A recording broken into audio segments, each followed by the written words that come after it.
Ya estamos de vuelta, esto es TV Noticias 7.3 y ayer venció el plazo, como les contábamos, para la inscripción de candidatos a las elecciones del 7 de octubre. Pero, ¿qué es lo que va a suceder? ¿Cómo se manejan las tachas, las revisiones de hoja de vida? Tenemos ya a nuestro invitado. Él es el doctor José Tello, miembro del Instituto Peruano de Derecho Electoral. ¿Cómo está? Muy buenas tardes. Buenas tardes, Rocío. ¿Qué tal? Qué gusto. Y cuéntenos un poco por qué en toda la historia de las elecciones, digamos, este es un número importante de aspirantes al sillón municipal y en total, en general, son más de 115.000 candidatos. ¿Un número que sorprende? Mira, la verdad no me sorprende porque es el promedio. Estas elecciones son consideradas como las grandes elecciones nacionales. ¿Por qué? Porque a diferencia de las elecciones generales donde escogemos al presidente en un distrito único, no a nivel nacional, porque en todas partes de Perú se vota por los candidatos a presidencia, como también se hace con el Parlamento andino, salvo el tema de los congresistas, que se vota por región, nosotros tenemos una elección mucho más pequeña, incluso con menor cantidad de jurados electorales especiales. Tenemos un promedio de 33, 35, 36, más o menos, ¿no? Pero hay quienes han dicho que el número sea mayor. Pero ahí viene, este es el gran proceso, este es el gran proceso. Déjame desarrollar un poquito ese tema. Ahora tenemos 115.000 candidaturas, como tú bien has señalado, y tenemos 2.000 jurisdicciones donde vamos a escoger autoridades entre gobiernos regionales, gobiernos provinciales, o sea, municipales, provinciales y distritales. Tenemos una cantidad pues, de enormes distritos, ¿no? Más de 1.600. Entonces, en el país, en verdad, bordeamos 2.000 jurisdicciones aproximadamente ahora, ¿no? Que estarían escogiendo autoridades por los próximos 4 años. Y tenemos casi el triple de jurados electorales especiales y un despliegue 2 o 3 veces, no, diría yo incluso de 3 a 4 veces mayor que una elección general. Entonces, estos procesos son bastante importantes y en el caso de Lima se ha presentado una cantidad interesante de candidatos, ¿no? ¿Es beneficioso que la oferta sea mayor? Lo que ocurre es que es normal. Es una elección donde no tenemos, por ejemplo, un candidato, digamos, que genere pues una gran expectativa, como ocurrió, por ejemplo, en la elección anterior. Se sabía que iba Luis Castañeda y que tenía un porcentaje muy alto, ¿no? Entonces, si vamos anteriormente, bueno, la elección que se dio en el 2010, un poco como que polarizó el tema entre Alex Cura y Lourdes Flores, y si vamos más hacia atrás, Castañeda Alonso y después Andrade, ¿no? Y podemos, o sea, ver de que nosotros en el escenario electoral ahora tenemos pues en el partidor a varios candidatos y cualquiera de ellos literalmente podría llegar a ser el próximo alcalde de Lima. Así es. No es que la suerte esté echada todavía, ¿no? No, nada está dicho. En el 2014 fueron 13 agrupaciones para Lima, ahora son 21 candidatos. Pero ayer ya se cerró, ya nadie más se puede inscribir. Nadie más. ¿Qué es lo que procede? ¿Hay una revisión de hojas de vidas o cuáles son los pasos? Se revisa el expediente. El expediente tiene diferentes partes, ¿no? Tiene, por ejemplo, la solicitud misma de inscripción de candidaturas. Luego tiene lo que es la democracia interna, que tiene que haber un acta, que las autoridades fueron electas vía democracia, o mejor dicho, los candidatos fueron electos en un proceso de democracia interna en su partido o movimiento regional, o fueron designados por el órgano competente dentro de esta agrupación política, ¿no? Eso también está ahí, plan de gobierno, declaración jurada hoja de vida, también está la declaración de no tener adeudos con el Estado, ni tampoco deudor alimentario. Ni antecedentes por terrorismo, ni... Eso ya es otra cosa, eso ya viene en la hoja de vida. Y ahora se está revisando a detalle todo este tipo de antecedentes. ¿Por qué? Porque tenemos la ventanilla única. El Jurado Nacional de Elecciones colocó a disposición, ¿no?, de las organizaciones políticas un filtro. Que lo hayan utilizado o no lo hayan utilizado ya es responsabilidad de ellos, pero han tenido el filtro. Y además, ahora, en el momento de las inscripciones, se va a filtrar nuevamente ya lo que están ofreciendo, mejor dicho, la propuesta electoral, el menú electoral que nos están colocando las diferentes organizaciones políticas participantes en este comicio, ¿no? Entonces, es una etapa interesante. ¿Por qué? Porque va a tomar, digamos, entre 1 y 2 días ya el proceso de calificación de listas. Puede ser entre hoy día y mañana, y vamos a tener, digamos, quizás observaciones en muchas listas. Cuando sean observaciones, el jurado da de 2 días, 1 día para que estas se levanten. Sí, ¿cuáles son las más comunes? Por ejemplo, el que el personero no haya firmado todos los folios del expediente, no haya firmado especialmente el plan de gobierno, la huella digital de los candidatos en la declaración de hoja de vida, que a veces se le pasa. Por eso están, obviamente, con la rigurosidad del caso, están pidiendo, ¿no?, de que se vaya y se subsane, ¿no? Y hay diferentes tipos de subsanaciones, ¿no?, que también se pueden dar como falta, por ejemplo, de acreditación del domicilio múltiple. Otra es en el caso de aquellas personas que son funcionarios o servidores públicos que ellos no hayan entregado su licencia sin goce de haber por 30 días, que está comprendida entre el 7 de septiembre y el 7 de octubre, ¿no?, que es el día de la elección. Ese tipo de cosas, por ejemplo, generan que se den este tipo de situaciones no particulares. Entonces, se chequea todo este expediente de cada agrupación y también la hoja de vida, ¿o esto viene después de las subsanaciones del expediente? No, se ve todo y encontrarnos observaciones, que es algo que a veces se da con cierta frecuencia, se le corre traslado a la organización política, ¿no?, a través de su personero para que subsane, claro, un día, 2 días, ¿no? Por ejemplo, lo normal es que le den 2 días. En algunos casos, cuando hay subsanaciones complementarias, le dan 1 día. Eso es lo que está ocurriendo en la práctica. Pero una vez terminada esa etapa y admitida la lista, lo que viene ya es el periodo de tachas. El periodo de tachas.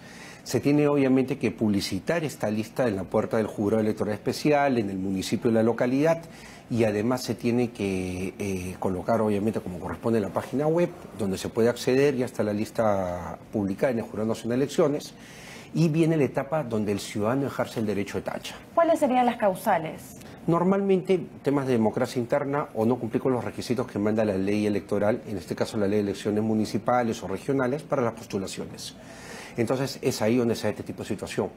Ahora, recientemente, por ejemplo, hemos visto también, no recuerdo, ahora mismo ha salido una resolución del Jurado Electoral Especial de Lima Este 1, ¿no? Ha declarado improcedente la reelección el intento de reelección del alcalde de Cieneguilla, Emilio Chávez Guaringa, ¿no? Ya, por ejemplo, hay situaciones donde ya se está marcando la pauta. Y a su vez ha pedido que el Partido Popular Cristiano subsane algunas cuestiones de forma nada más en el resto de candidaturas, ¿no?